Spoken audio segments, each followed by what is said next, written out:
El 1 de abril de 1939 termina la Guerra Civil, en la que han muerto alrededor de 300.000 españoles. Para los 25 millones que han sobrevivido a la contienda, comienza ese día un largo y difícil periodo de posguerra.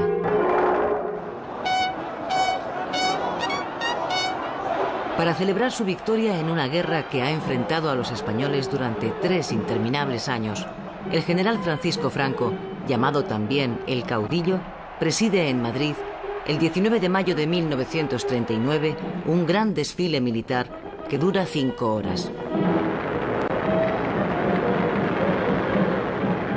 En él participa una representación de los 2 ejércitos extranjeros que le han ayudado a ganar la guerra. Un batallón de los camisas negras italianos y otro de la Legión Cóndor alemana desfilan ante el vencedor.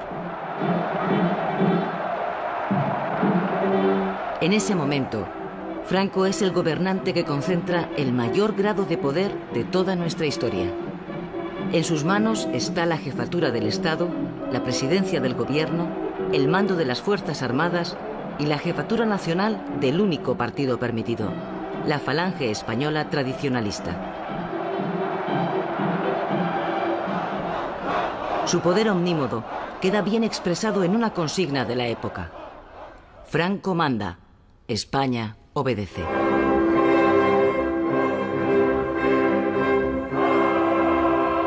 Al día siguiente del desfile de la victoria, Franco recibe la bendición de la Iglesia española.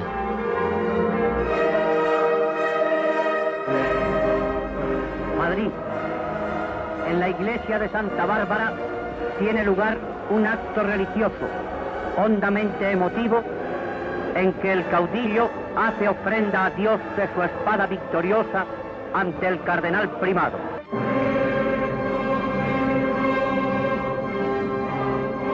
El nuevo Estado, que se declara confesionalmente católico y defensor de la fe, devuelve a la Iglesia Católica el poder y la influencia perdidos durante la República.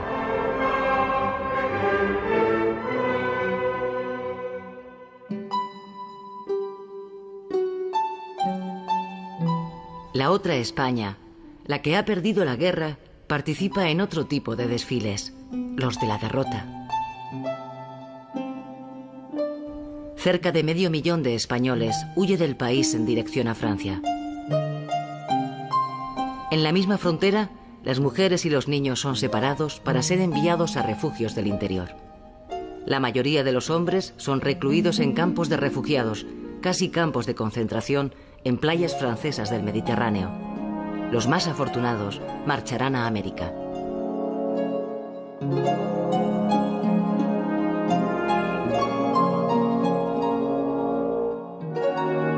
La gran mayoría de los vencidos que optaron por quedarse en España han sido detenidos y son obligados a recorrer el país con destino a campos de prisioneros donde quedan encerrados. El siguiente paso es la depuración de responsabilidades políticas. Atención, atención. Los nombres de la siguiente lista preparados para el Consejo de Guerra. Alrededor de 40.000 presos son condenados a muerte y fusilados en los años que siguen al final de la guerra. Fallamos que debemos condenar y condenamos al procesado como autor de un delito de adhesión a la rebelión a la pena de muerte. Otros muchos, como el poeta Miguel Hernández o el dirigente socialista Julián Besteiro, mueren en la cárcel, víctimas de la desnutrición, el frío y la miseria. La feroz represión sobre los derrotados es una de las bases en las que se asienta el nacimiento del nuevo régimen. De hecho, el estado de guerra se mantiene en vigor 9 años más, hasta 1948. La paz solo llega para los vencedores. Sobre los vencidos cae el castigo, la humillación y el miedo.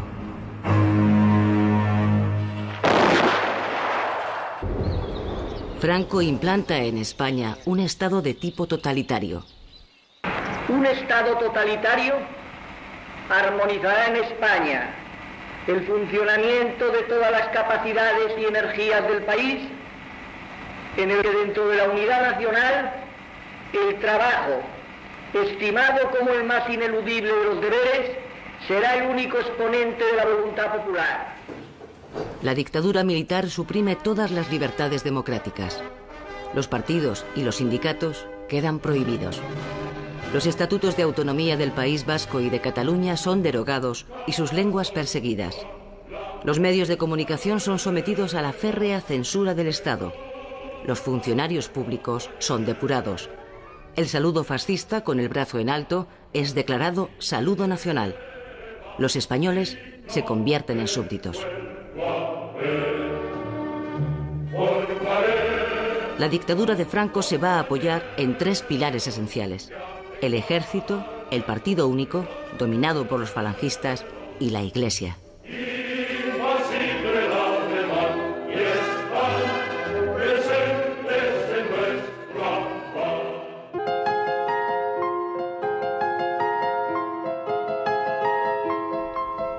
La España del año 39 es un país en ruinas, económica y humanamente destruido, moralmente quebrantado y desgarrado en lo más hondo de su ser. La pobreza, el hambre, las enfermedades y el miedo son la trágica compañía diaria de unos supervivientes que no tienen tiempo ni de llorar a sus muertos. Continuar viviendo, dolorosamente, es la larga y difícil tarea que tienen por delante.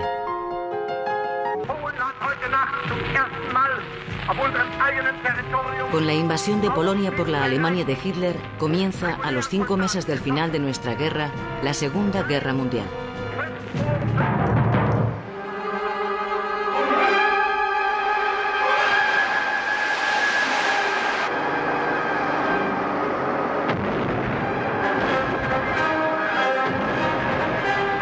El rápido avance de los ejércitos alemanes en Europa modifica la política española, que en un principio había sido de neutralidad plena.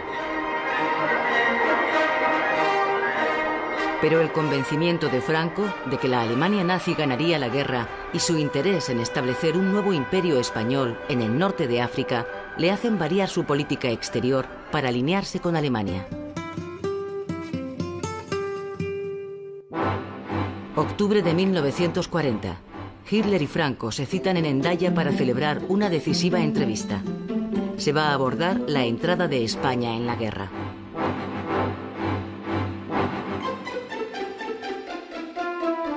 Hitler pretende que España entre en la guerra cuanto antes, pero no tiene intención de ofrecer a cambio grandes concesiones. Franco aspira a que se le cedan las posesiones de Francia en el norte de África.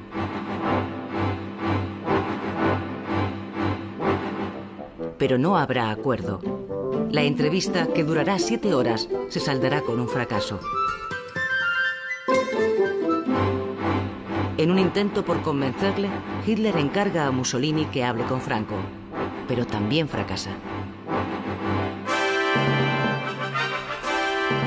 El régimen franquista recupera el entusiasmo por la Alemania nazi cuando Hitler invade la Rusia de Stalin, a quien los falangistas consideran el principal responsable de nuestra guerra civil.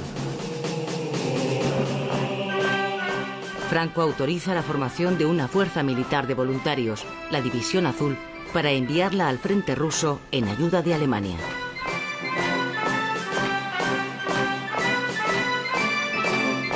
España entra de esta forma en la contienda europea sin haber declarado la guerra. Durante 2 años, 47.000 españoles lucharán en el frente ruso, encuadrados en la División Azul.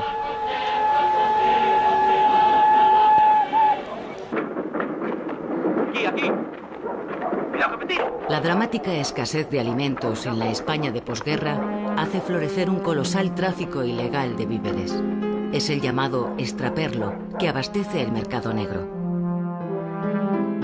Nada más acabar la guerra, el Estado ha implantado el racionamiento para tratar de garantizar la pura supervivencia de la población. Pero los más pudientes acuden al mercado negro para completar esas cantidades mínimas de alimentos que se pueden obtener con la cartilla de racionamiento. La lucha contra el hambre y la miseria es el afán primordial de los españoles de los años 40. La pésima alimentación y las ínfimas condiciones de vida provocarán durante toda la década una gran mortandad a causa del tifus y la tuberculosis.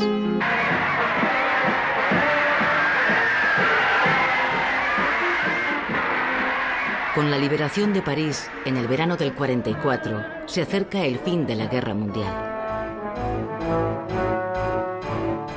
La derrota del fascismo en Europa alienta la esperanza de los republicanos españoles en el exilio.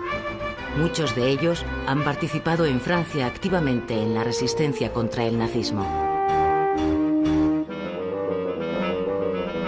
El Partido Comunista, que confía en recibir ayuda por parte de los gobiernos aliados, organiza ese mismo otoño una operación para liberar a España de las garras del franquismo. 4.000 guerrilleros entran clandestinamente en el país por el Valle de Arán con ese objetivo, pero la operación se salda con un rotundo fracaso. Sin embargo, en el interior de España se mantiene viva otra clase de resistencia, la de los maquis. Son unos 7.000 hombres que al terminar la guerra se habían refugiado en los montes de todo el país. Desde allí, sostienen durante toda la década de los 40 una silenciosa lucha de guerrillas contra el régimen. Muchos de ellos caerán abatidos por la Guardia Civil. Tras la victoria de los aliados, el régimen de Franco pasa a ser el único fascismo que, habiendo apoyado a Hitler, sobrevive en Europa. La soledad internacional del franquismo se hace patente en 1946. Ese año, las Naciones Unidas niegan a España la entrada en su organización y recomiendan, además, a los países miembros que rompan relaciones con el régimen franquista.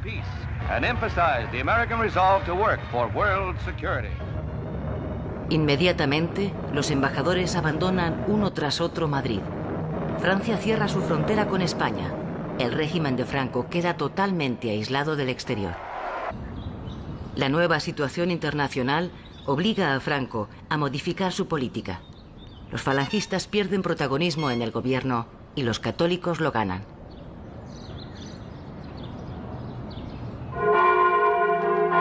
El régimen pretende distanciarse del fascismo derrotado a base de acentuar su carácter católico. Las procesiones, las concentraciones religiosas y los ejercicios espirituales se celebran masivamente en todo el país. Son los años del nacionalcatolicismo. La Falange, en consecuencia, pierde algunos símbolos de su poder. El saludo fascista, con el brazo en alto, deja de ser saludo nacional. Además, el partido único, Falange Española Tradicionalista, pasa a ser llamado genéricamente el Movimiento. ¡Arriba España! La feroz represión de los primeros años de posguerra se suaviza y el número de presos desciende. El último decreto de libertad condicional abre las puertas de las cárceles para numerosos condenados que se reúnen emocionadamente con sus familias. Con este decreto ha quedado resuelto el problema penitenciario y no quedará en las cárceles más población penal que la que habitualmente existía con anterioridad al 18 de julio de 1936.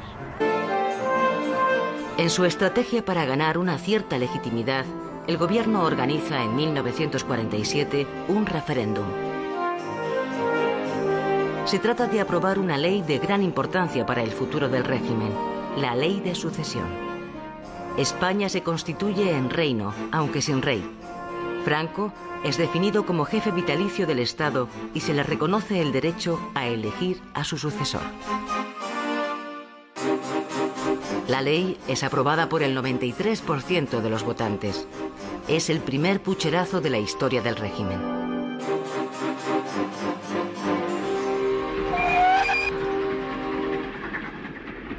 Un año después de aprobada la Ley de Sucesión, el príncipe don Juan Carlos, hijo primogénito de don Juan de Borbón, titular de los derechos dinásticos de la Casa Real, viaja de Estoril a Madrid.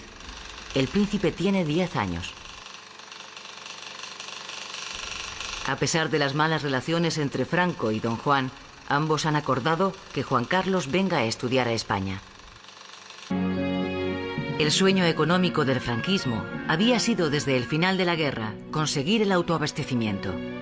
Su pretensión era que el país fuera capaz de producir todo lo necesario para la vida y la industria nacional sin necesidad de realizar intercambios con el exterior, es decir, la autarquía. La producción de carbón, acero y la energía hidroeléctrica son las consideradas prioritarias para reconstruir el país. Pero el cierre de los mercados internacionales a causa del bloqueo produce la paralización de muchos proyectos industriales, puesto que no es posible importar la maquinaria pesada necesaria ni tampoco las materias primas de las que el país carece, como el petróleo. La escasez de gasolina obliga a los españoles a recurrir al ingenio. Este coche a pedales, llamado el autopedal, no necesita gasolina. Tampoco estos taxis, que funcionan con baterías recargables.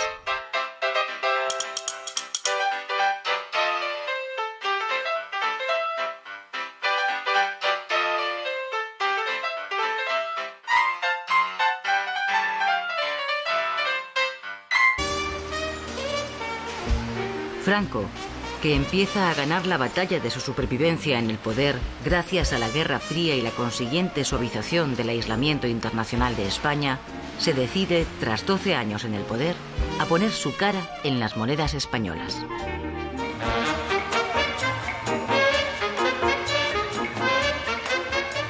Los años 50 traen a los españoles la esperanza de que acaben, después de tantos años, el hambre y las penurias. En 1952 desaparecen las cartillas de racionamiento y el racionamiento de los alimentos de primera necesidad. Ya se puede comprar libremente pan. En la década de los 50 se inicia el éxodo del campo a la ciudad de los campesinos. En ese momento, casi la mitad de la población española vive del campo, pero las malas cosechas de los últimos años no dan para comer. Los jóvenes abandonan la tierra. Los embajadores que en 1946 habían abandonado el país regresan después de que la ONU suspenda las sanciones contra España. España firma con los Estados Unidos un tratado de amistad y cooperación. A cambio de recibir ayuda económica, España permite instalar en su suelo 4 bases militares norteamericanas. Este acuerdo es para Franco su mayor éxito diplomático. El reconocimiento internacional al régimen culmina en 1955 con el ingreso de España en la ONU. La década de los 50 supone para Franco su legitimación definitiva e irreversible en el exterior. En 1957, España está al borde de la bancarrota. La política económica basada en la autarquía está estrangulando al país. El agravamiento de la situación obliga a Franco a dar un giro radical a su política económica. En 1959, y muy a su pesar, aprueba un plan de estabilización. A partir de entonces, la economía española se liberaliza. El mercado español se abre al exterior y se autoriza la entrada de inversión extranjera.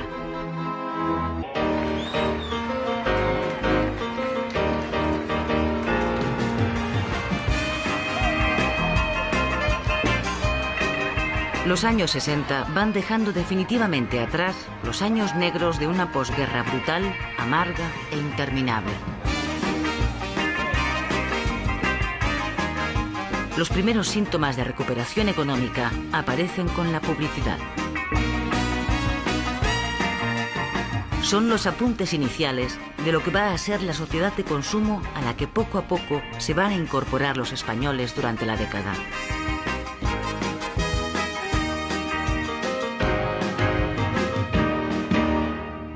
El plan de estabilización consigue producir en los años 60 un espectacular desarrollo económico. La industria se convierte en el motor del crecimiento.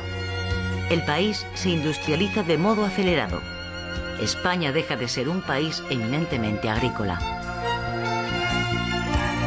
El desarrollo es tan notable que el propio régimen lo bautiza como el milagro español. Españolea, españolea, es lo que hacen los turistas cuando vienen por acá. Los bajos precios que rigen en España atraen a millones de europeos que vienen en busca de sol y playas.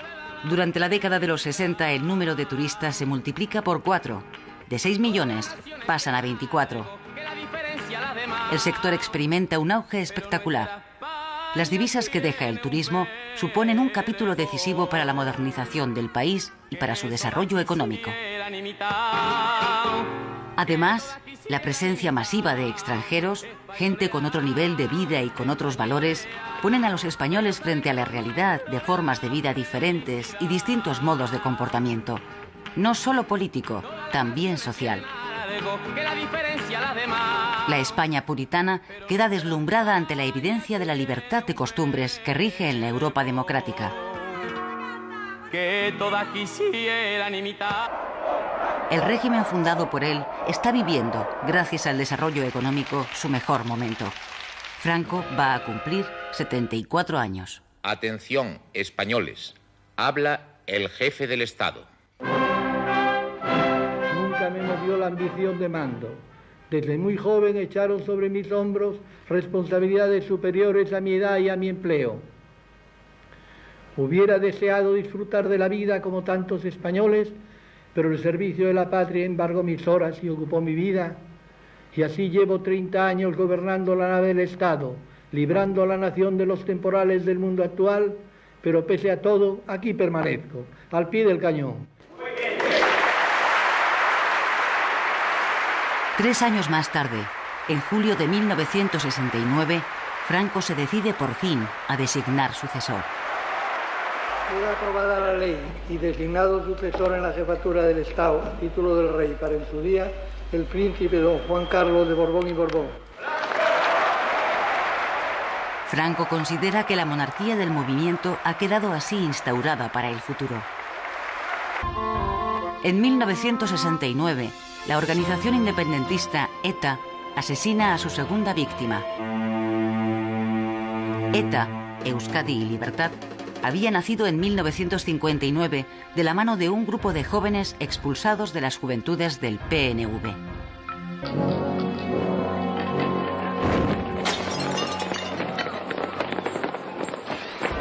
La universidad lleva años siendo la avanzadilla de los problemas y aspiraciones políticas de la sociedad española. Las aulas son un frente permanente de lucha contra el régimen. Las manifestaciones, las huelgas y los enfrentamientos con la policía se hacen cotidianos. En la década de los 70 se hace evidente que el franquismo ha perdido definitivamente el control de la universidad, que se convierte en un vivero de dirigentes de los partidos políticos del futuro.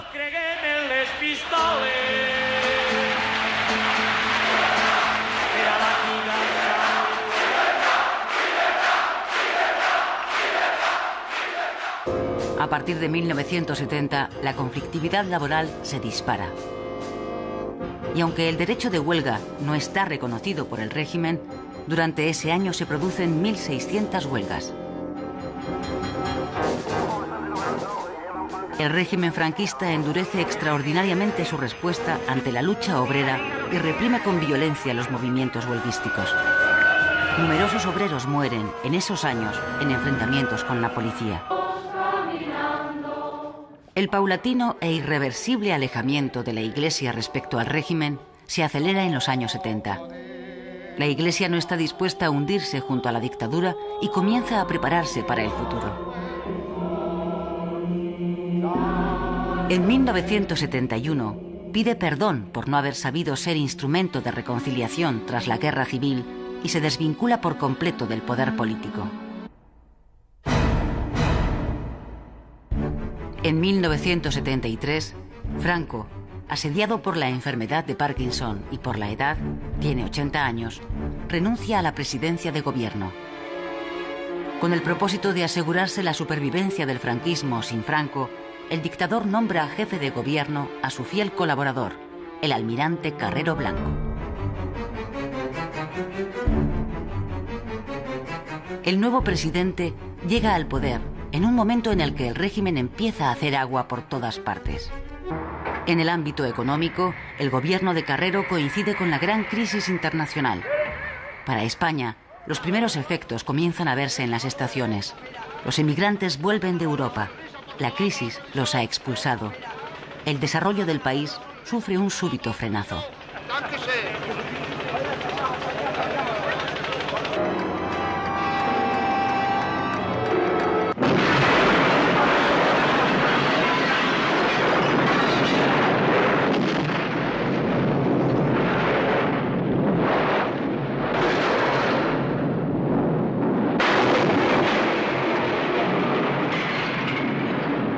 Adelante, K20, adelante. Vamos a ver, parece que el coche que hay en el tejado es el del presidente del gobierno y parece ser que está muerto. El 20 de diciembre de 1973, Carrero Blanco es asesinado por la organización terrorista ETA.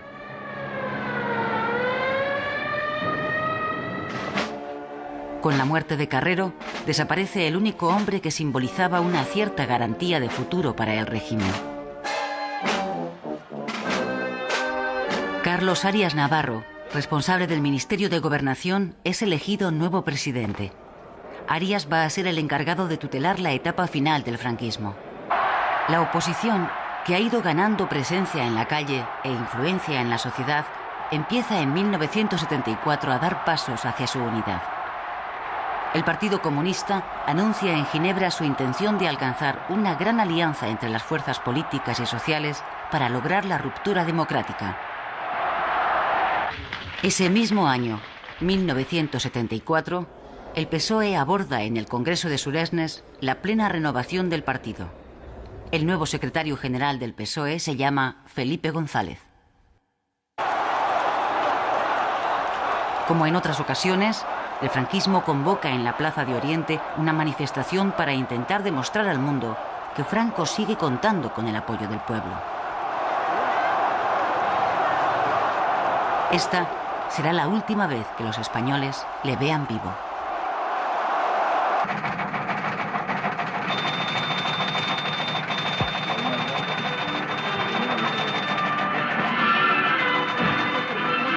Transmite Radio Nacional de España en conexión con todas las emisoras españolas. Su Excelencia el Jefe del Estado, Generalísimo Franco, ha fallecido. Rogamos a todos aquellos que se disponen... Franco muere, tras una larga agonía, el 20 de noviembre de 1975. Durante 2 días, su cadáver es expuesto al público en el Palacio Real.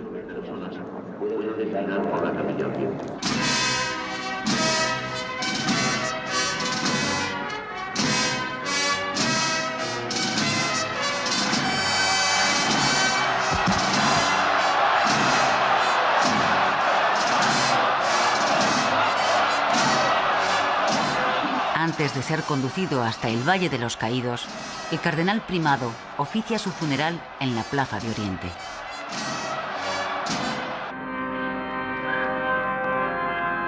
Franco dirigió con mano férrea, durante casi 40 años, el destino del país, al que sometió primero a una dictadura militar, que evolucionó con el tiempo hacia un régimen autoritario.